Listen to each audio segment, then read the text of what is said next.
ये वो बैंड है। तो सबसे आगे जो पंक्ति है, सबसे आगे जो दिल्ली जोड़ो यात्रा की जो पंक्ति है, उसमें ये बैंड दोस्तों, ये कितनी प्यारी धुन के साथ ये दोस्तों मार्च कर रहा है। एक कैप्टन है जो उसको लीड कर रहे हैं।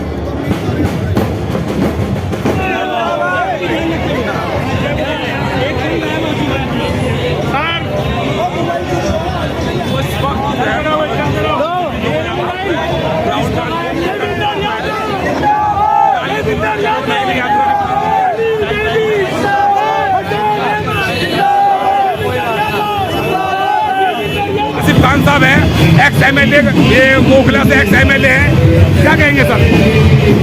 देखिए, जिस तरह से मुल्क में नफरत की एक आग जलाने की कोशिश की और इस मुल्क का ये जो गंगा जमुनी तहजीब को उसको धर्म भरम करने की कोशिश की फिरका प्रस्तावकों ने, उसके जवाब में राहुल जी ने भारत जोड़ो यात्रा और मोहब्बत की दुकान का एक नारा दिया और वो पूरे हिंदुस्तान में पहुंचा और लोग फिर से प्यार मोहब्बत में यकीन करने लगे।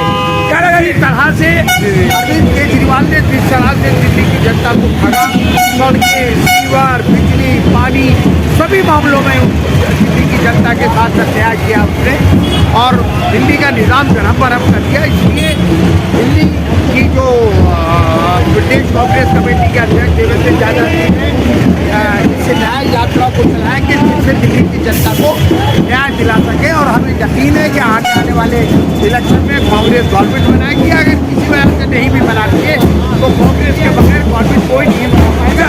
हम दिल्ली की जनता को न्याय देंगे। अच्छा लगता है इस यात्रा को फर्क पड़ेगा, बहुत ज़्यादा फर्क पड़ेगा, बहुत ज़्यादा। भाई साहब देखिए, यहाँ भी स्वागत समारोह है, यहाँ देख सकते हैं आप मेरे साथ। इस वक्त सीपीआर के हनुमान मंदिर के सामने हम यहाँ मौजूद हैं और भारत जोड़ो यात्रा और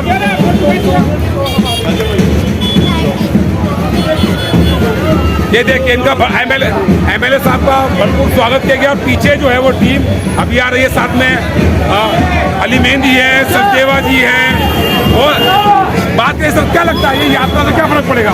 जैसे भारत जोड़ो यात्रा और जो मोहब्बत की यात्रा राहुल जी ने निकाली इस मुल्क के अंदर पूरे हिंदुस्तान में, उससे बहुत एक अच्छा पॉजिटिव मैसेज मैसेज गया। क्योंकि हम तो ये मानते हैं कि जब तक हमारे मुल्क में सभी गंगा जमुनी तहजीब, जो गंगा जमुनी कल्चर है, उसका हम लोग करेंगे तो हमारा मुल्क मजबूत होगा। और जो लोग बांटने में, मजहब के आधार पर लोगों को लड़ाने में यकीन रखते हैं, वो इस मुल्क की गंगा जमुनी तहजीब की धज्जियां उड़ा रहे हैं, इस मुल्क को सैकड़ों साल पीछे लेकर जा रहे हैं। जो हमारे लोग दुश्मन ताकते हैं, चाहे चाइना हो चाहे पाकिस्तान, वो ये चाहते हैं। मुझे ऐसा लगता है कि नरेंद्र मोदी और अमित शाह ने पाकिस्तान से इस मुल्क को बर्बाद करने की सुपारी ले रहे हैं, है ना? क्या भारत जोड़ो यात्रा एक में एमएलए साहब अभी यात्रा निकाल रहे हैं, क्या लगता है इससे कुछ फर्क आएगा जनता के बीच में? 100% हम ये कह रहे हैं कि शीला दीक्षित की क़यादत में जो दिल्ली में 15 साल कांग्रेस की हुकूमत रही, दिल्ली में बेहतरीन इंफ्रास्ट्रक्चर दिया, मेट्रो हो, डीटीसी बसेज हो, बिजली का सिस्टम हो, सड़कें हों, हाईवेज हों, ये सब शीला दीक्षित की क़यादत में जब कांग्रेस की गवर्नमेंट थी, जब ये सारी चीज़ें हमने जनता को दी थी, उसी का अरविंद केजरीवाल ने 10 साल फायदा उठाया है। 10 साल बाद वो सारा इंफ्रास्ट्रक्चर चरमरा गया है। आज आप देखिए, छोटी सी बारिश में पूरा दिल्ली डूब जाता है, नालों की सफाई नहीं हो रही, झाड़ू है नहीं लग रही। अब तो ये कहने के लिए भी नहीं है, कॉर्पोरेशन में भी अरविंद केजरीवाल की आम आदमी पार्टी की हुकूमत है, ना सफाई हो रही है, ना नाले साफ। अच्छा सर, मैं आपको पास में बता दूं, ये सामने दिखा दूं, ये डिस्पेंसरी है। यहाँ पे डिस्पेंसरी बनाई गई थी पहले, ये काफी साल में खस्ताल में, और पास के लोग हो, इसको बहुत फायदा हो सकता है अगर ये बन के चालू हो जाए तो आसपास स्वीकार के। ये यात्रा का मकसद ही यही है कि हम लोगों को लोग ये महसूस कर रहे हैं कि अब कांग्रेस की जरूरत है इस मुल्क को भी और खास तौर से दिल्ली को भी। तो हम पब्लिक हमारा इंतजार कर रही है। आप देख रहे हैं, एक मिनट सर, हजारों की। आपका परिचय सर? मैं 241 नंबर वार्ड से बिहार से ब्लॉक अध्यक्ष। तो ये क्या कहेंगे सर, अभी जो आप लोकल्स हैं, जो मुद्दे हैं, क्या कहेंगे मुद्दों बारे में? जो हमारी एक डिस्पेंसरी में काला कारनामा इन्होंने सरकार ने किया है, 300 से 350 पेशेंट यहाँ रोज देखते थे, रोज़ दवाई उनको मिलती थी। आज ये चोरों का अड्डा बना के रख दिया। और जैसे हमारे ये प्रदेश के अध्यक्ष ने, हमारे देवेंद्र यादव जी ने साहसिक कदम उठाया है। मैं तो कह रहा हूँ कि कांग्रेस पार्टी आए और सबके दुख दूर हो जाए। अच्छा, क्या कहेंगे? जैसे कि यहाँ ना कोई कॉलेज है ना स्कूल, जैसे मैं बात करूँ गोपालपुर विधानसभा और ये जैसे कि मुस्तफा विधानसभा ग्रामीण आसपास कोई ऐसा वैसा ही नहीं है। कोई सड़कें देखते आप जाम लगता है, चौड़ी नहीं है। क्या कहेंगे? ये 10 साल जो है इस सरकार ने लोगों के नष्ट करके रख दिए। भ्रष्ट सरकार आ गई, कुछ कारनामा नहीं, कुछ कार्य नहीं किया, लोगों को दुखी करके रख दिया। क्या लगता है आपको? इनकी बात से सहमत है सर? इस बात से सहमत है। और हमारे जो क्षेत्रीय जनता इतनी दुखी है आम आदमी पार्टी से। यहाँ रोड देखो, माता बहनों को चलने में आने में बहुत परेशानी। अच्छा, हमारे क्षेत्र में बात करूँ, गोपालपुर विधानसभा, मुस्तफा विधानसभा, करावनगर विधानसभा, यहाँ स्कूल नहीं है, कॉलेज नहीं है, बहुत सारी चीजें नहीं है। यहाँ की जो जमीन थी वो लोगों ने एक पार्टी के लोगों ने बेच खाई। और हमारी माता बहनें दुखी है। हमारी बहन बहुत दूर जाती है, तो ही शर्म लगता है कि यहाँ पे एक स्कूल। अच्छा, एक बात मैं आपसे जानना चाहता हूँ, अगर ये 2025 में लगता है भारत की यात्रा से फर्क पड़ेगा? फर्क पड़ेगा, कांग्रेस की सरकार बनेगी। ओके सर, धन्यवाद। विधानसभा पहुंच रहा हूं। भारत जोड़ो यात्रा जो 8 नवंबर से चल रही है, उसका पड़ाव जो है वो मुस्तफा विधानसभा है। मेरे साथ इस्लाम बहरामपुर है, जो एक बहुत वरिष्ठ नेता है और आम आदमी पार्टी से भी कांग्रेस में पहुंचे हैं। क्या कहेंगे सर? मैं ये कहना चाहूँगा अपने दिल्ली की तमाम जनता से, मैं जो आम पार्टी छोड़कर आया हूँ, मैं इसलिए आम पार्टी छोड़कर आया हूँ, आज देश को, हमारी दिल्ली को और देश की जनता को कांग्रेस की ज़रूरत है। और कांग्रेस ही अगर मुकाबला कर सकती इस भाजपा जिन्होंने देश को लूट के खा लिया, तो कांग्रेस पार्टी है। और इस भाजपा को ख़त्म करने वाली सिर्फ और सिर्फ कांग्रेस पार्टी ही इसको धूल चटा सकती है। और किसी पार्टी में ऐसी ताकत नहीं जो भाजपा को खत्म कर सके। और दूसरी बात एक और मैं कहना चाहता हूँ, मैं कांग्रेस पार्टी में इसलिए आया हूँ ताकि मेरा मुस्तफाबाद, मेरी दिल्ली, मेरी मुस्तफाबाद की जनता और मेरी दिल्ली की जनता मजबूत हाथों में जाए। और वो हाथ कांग्रेस पार्टी है। अच्छा सर, एक आरोप लगता है कि आप समय के हिसाब से गठबंधन का 3 टका में जब मर्जी जब तोड़ देते हैं और जब मर्जी गठबंधन कर लेते हैं। क्या कहेंगे सर? नहीं, गठबंधन है, गठबंधन तो है और रहेगा। जो हमारा इंडिया गठबंधन है वो देश में है और रहेगा। लेकिन सर ये कैसी सूरत है? एक तरफ तो आपका गठबंधन है, एक तरफ गठबंधन ही है, कैसी सर? नहीं, गठबंधन तो है। देखो, गठबंधन जो हमारे सीनियर लीडरों ने जो किया है वो एमपी के इलेक्शनों के लिए किया है और वो अच्छा सर, तो विधानसभा आप एक लड़ रहे हैं, विधानसभा साथ में क्यों नहीं लड़ सकते सर? देखिए, ये विधानसभा का कोई गठबंधन नहीं है। और दूसरी चीज ये, वो हमारे सीनियर लीडर हैं, जो उनका आदेश है, जो हमारे इंडिया गठबंधन के सीनियर लीडर हैं, उनके आदेश का हम पालन करेंगे। मतीन चौधरी छोड़ने लगा है, वो सूझ छोड़ने लगा, क्या कहेंगे इनके लिए? देखो, मैं बस यही कहना चाहूँगा, अब उनको पार्टी छोड़कर नहीं जाना चाहिए था। आज उनकी पार्टी में जरूरत थी। चौधरी मतीन साहब का कांग्रेस ने बहुत कुछ दिया, 5 बार विधायक बनाए और तुम्हारे वक्फ बोर्ड चेयरमैन रहे और तुम्हारा स्पीकर बनाए विधानसभा। अच्छा सर, क्या कहेंगे? आरोप ये लगता है कि कुछ मुस्लिम नेता सिर्फ अपने लिए काम करते हैं, उनके लिए कोई पार्टी में कौम भी मायने नहीं रखती है। नहीं, ये झूठा आरोप है। कोई भी मुस्लिम लीडर वो सबके लिए काम करता है। कोई भी हिंदू लीडर, हमारा मुस्लिम लीडर भाई कोई भी हो, वो पूरे देश के लिए, क्षेत्र के लिए, अपने हिंदू भाइयों के लिए हो और मुस्लिम भाइयों के लिए हो, सब धर्मों के लिए काम करता है। अच्छा, क्या लगता है ये भारत जोड़ो यात्रा से कोई फर्क पड़ने वाला है? अरे बहुत कुछ, देश बदल रहा है, कांग्रेस बदल गई और कांग्रेस सत्ता में आप लिख लीजिए मेरी बात, केंद्र की सत्ता खत्म होने जा रही है 1-1.5 साल के अंदर और कांग्रेस इंडिया गठबंधन केंद्र में आ रहा है और मजबूत हाथों में मुल्क की बागडोर होगी। दूसरी चीज मैं अपनी बात पूरी कर दूं, तो आप कह रहे थे मुस्लिम लीडर मुस्लिम लीडर अपनी कम्युनिटी के लिए काम नहीं करते, अपने फायदे के लिए कौम का सौदा करते हैं। नहीं, देखो मैं इस बात से सहमत नहीं हूँ। ये झूठा आरोप है।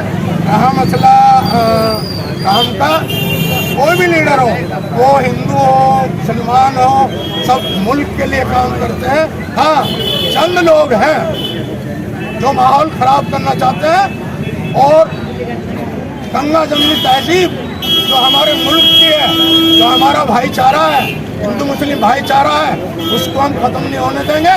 और कांग्रेस पार्टी ने कसम खाई है, मोहब्बत कायम करेंगे। मोहब्बत जिंदाबाद, राहुल गांधी जिंदाबाद, जिंदाबाद। क्या कहेंगे जो हम अपनी बात खत्म कर रहा हूँ। जो हमारे दिल्ली प्रदेश कांग्रेस कमेटी के अध्यक्ष श्री देवेंद्र जी के नेतृत्व में जो दिल्ली न्याय यात्रा चल रही है, तो मैं उनको बहुत बहुत बधाई, बहुत बहुत मुबारकबाद देना चाहता हूँ। उन्होंने दिल्ली की कायाकल्प कर दी है और दिल्ली में कांग्रेस को जिंदा कर दी है। इंशाल्लाह आने वाले चुनाव में विधानसभा में कांग्रेस पार्टी आ रही है और कांग्रेस की सरकार दिल्ली में बनने जा रही है। क्या कहेंगे सर? हम देख रहे हैं कि राहुल गांधी एलओपी है, लोकसभा में अध्यक्ष, विपक्ष के नेता भी हैं, लेकिन हम आए दिन देख रहे हैं, आए दिन देख रहे हैं मुस्लिम अत्याचार होता है, कहीं ना कहीं वो अपना आपको ठगाता महसूस करते हैं। और हम लोगों आरोप ये है कि सिर्फ कांग्रेस पार्टी दिखती है लेकिन करती नहीं। क्या कहेंगे? देखो, कांग्रेस पार्टी 2024 में पूरा दिख रही है। जैसे कि आप कह रहे थे कि कांग्रेस जीरो पे सिमट जाएगी, कांग्रेस पार्टी ने अपने गठबंधन के साथ 138 एमएलए जीतने का, 138 एमपी जीत कर लाई। और रही बात गठबंधन की कि आम आदमी पार्टी से गठबंधन क्यों जीता, टूटा है। ये इसलिए टूटा है, जनता जान चुकी है और कांग्रेस भी समझ चुकी है कि ये सरासर सीधा बीजेपी को फायदा पहुंचाते हैं। अरविंद केजरीवाल को छोड़ा जाता है और उन्हें हरियाणा में भेजा जाता है। हरियाणा में कांग्रेस गठबंधन करना चाहती है। गठबंधन क्यों नहीं किया सर? जब हरियाणा में हम गठबंधन में उन्हें सीट दे रहे थे, उन्होंने नहीं ली। वो बोले हम सब पे लड़ाएंगे। उन्होंने 5% वोट काट कर कांग्रेस को हरवाने का काम किया, सीधा सीधा बीजेपी को फायदा पहुंचाया। उसी तरह उन्होंने गुजरात में पहुंचाया। तो अब हम इनसे गठबंधन अगर यह कर लेते हैं तो आम आदमी सीधा बीजेपी को फायदा पहुंचाएगी, बीजेपी की सरकार बनाएगी। इसलिए अब कांग्रेस कोई गठबंधन नहीं चाहेगी आम आदमी पार्टी से।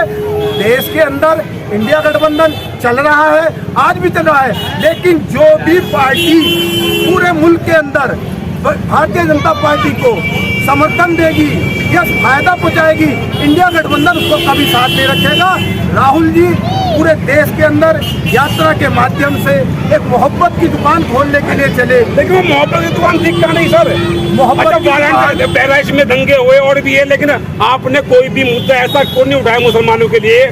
हमारे सारे, आप इमरान प्रताप शेरपुर रोड पे मौजूद है, हमारे साथ है वार्ड अध्यक्ष अलीम अंसारी जो पूर्व प्रत्याशी भी निगम पार्षद के रहेंगे।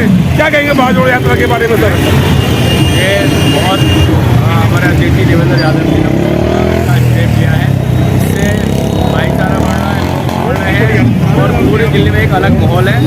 और जैसे हमारे मुसलमान विधानसभा में एक अलग सा माहौल है, बड़ी खुशी है, लोगों में बड़ी ऊर्जा है, सब लोग बोल रहे हैं। और यात्रा को अब 2 बजे चली है, चल रही है और अब पूरे सिटी में पूरे 6 बज रहे हैं और अभी तक इन लोग राजी नहीं है, सब साथ चल रहे हैं और बड़े लोग। अलीम अंसारी जी, क्या लगता है आपको, जैसे ये भारत जोड़ो यात्रा से क्या फर्क पड़ेगा आने वाले टाइम पे? आने वाले इलेक्शन के टाइम बहुत अच्छा इससे रिस्पॉन्स मिलेगा और कांग्रेस को बढ़त मिलेगी और इंशाल्लाह कांग्रेस भी बहुत। अच्छा, आपसे एक सवाल है, आपके जो पड़ोस के निगम पार्षद दोस्तों जो पार्टी छोड़ गया, क्या लगता है उनसे कुछ फर्क पड़ने वाला है? पार्टी नहीं छोड़ी उन्होंने। अच्छा, अभी उन्हें बताया उन्होंने साथ ज्वाइन कर ली, आगे का पता तो मुझे पता नहीं है। आम आदमी पार्टी ज्वाइन कर ली सर। अच्छा, इतनी जल्दी क्या की? उनका जो सवाल था, वाजिब सवाल था कि जो निगम पार्षद है वो बार बार जो है वो एक ही बात कहूँगा कि जहाँ उनका टिकट मिला उनको, जिस पार्टी से जीते वो, अभी 2 साल हुए, अभी 3 साल बाकी है, उन्हें साल पहले ही उन्हें ऐसा लगा कि टिकट मेरा कट जाएगा और आम आदमी को उनका 3 साल पहले ही उनका टिकट जुड़ जाएगा। मुझे तो लगता नहीं कि उनको आने वाले चुनाव में नहीं, सवाल ये है सर, जो कह दे कि उनको, वो उनका जो सवाल था, उनका कहना था कि ये वॉकआउट करने से बीजेपी जीत रही थी। तो सर वो तो वोट वैसे दे सकते हैं, थोड़ा इंतजार भी कर सकते थे, अपनी पार्टी में रख सकते थे। देखो जो पार्टी का आदेश है वो तो हमें मानना पड़ेगा ना। और ये भी उनकी गलत हुआ है कि इस तरीके से हमारी पार्टी कह रही थी, जबकि ऐसा कुछ नहीं था। अब ये जगह हैं तो देखो कुछ ना कुछ तो बहाने बनाएंगे, वो ये सिर्फ बहाने बना रहे हैं और कुछ नहीं, मेरा सवाल ये है कि अगर उन्होंने वोट डाला था तो ठीक है, पार्टी से जो भी बातचीत होती वो थोड़ा वक्त इंतजार भी कर सकते थे। वो करना चाहिए। जो पार्टी का आदेश होगा देखो हाईकमान का, वो तो हमें आपको हर पार्टी को के कार्यकर्ता को, निगम पार्षद को, MLA को, MP को सबको मानना होता है, क्योंकि लोग ये भी मानना भी चाहिए। लोग कह रहे हैं क्योंकि दलबद्दू कानून जो है वो निगम पार्षद पे लागू नहीं होता, इसलिए उन्होंने चाल चली, क्योंकि वो कानून उनको पार्टी सस्पेंड भी नहीं कर सकती, तो ये कानून दलबद्दू कानून वो पे लागू नहीं होता है। उन्होंने ये सब करके ये सब दिमाग में रखते हुए उन्होंने ये काम करा है, अच्छा नहीं करा है, वो आगे ये पछतावा करेंगे। तो दोस्तों मेरे साथ देख सकते हैं इनकी पूरी टीम यहाँ पे मौजूद है। हलीम अंसारी जो है वार्ड अध्यक्ष हैं और बहुत जुझारू नेता है और एक बहुत अच्छी छवि जो है हलीम अंसारी की यहाँ पे मौजूद है। और पिछले चुनाव में भी जब वो 2022 में निगम पार्षद का चुनाव हुआ, बहुत कम वोटों से वो हारे थे। यहाँ पे अगली बार इलेक्शन में इंशाल्लाह कांग्रेस के आने के 100% और आपने जो एक सवाल किया कि पार्टी चेंज करके उधर चले गए आम पार्टी, उससे कोई बात नहीं पड़ता, क्योंकि दलबद्दू लोग होते हैं ना, वो कभी भी कहीं भी जा सकते हैं, उसी मकसद के लिए। अच्छा, जनता ने 50 लाख 1 करोड़ रुपए दे दिए। ये इनकी आपकी बात है, आप 1 करोड़ या 10 करोड़ बता दो, तो फर्क नहीं पड़ता ना। अगर इनको अच्छा मैं वो सवाल उनसे वही पूछा था, अभी भी आपसे पूछ रहा हूँ कि जो उन्होंने वोट कर दिया था, मैं आम आदमी पार्टी का मेयर बन गया, कोई बात नहीं, लेकिन कुछ वक्त वेट कर सकते थे, पार्टी से भी बात रख सकते थे। बिल्कुल 3 साल अभी बाकी थे उसमें, वो इंतजार करते और अभी से उन्होंने कैसे मान ली हार। अच्छा, लोग उनको आसान फरामद बोल रहे हैं क्योंकि कांग्रेस पार्टी ने उन्हें निगम पार्षद बनाया, अब जो वक्त आया उनको छोड़ने का, कांग्रेस की पार्टी को मजबूत करने का, उससे पहले वो भाग लिए। ये गलत है, ये गलत है, ये दलबद्दू की निशानी है, कमजोर लोग। तो जैसे हम बता दें कि हाजी खुशनूद जो है उन पर भी कई तरह के आरोप लगाए जा रहे हैं। उनका कहना है कि हाजी खुशनूद को जो है वो जो पार्टी नहीं छोड़नी चाहिए थी। 2 साल पहले 2022 में वो निगम पार्षद का चुनाव जीते थे, तो इसलिए उनको अब पार्टी को जरूरत थी 2025 में उनको चुनाव की। तो दोस्तों उनका वेट करना चाहिए था, पार्टी का साथ देना चाहिए था। धन्यवाद।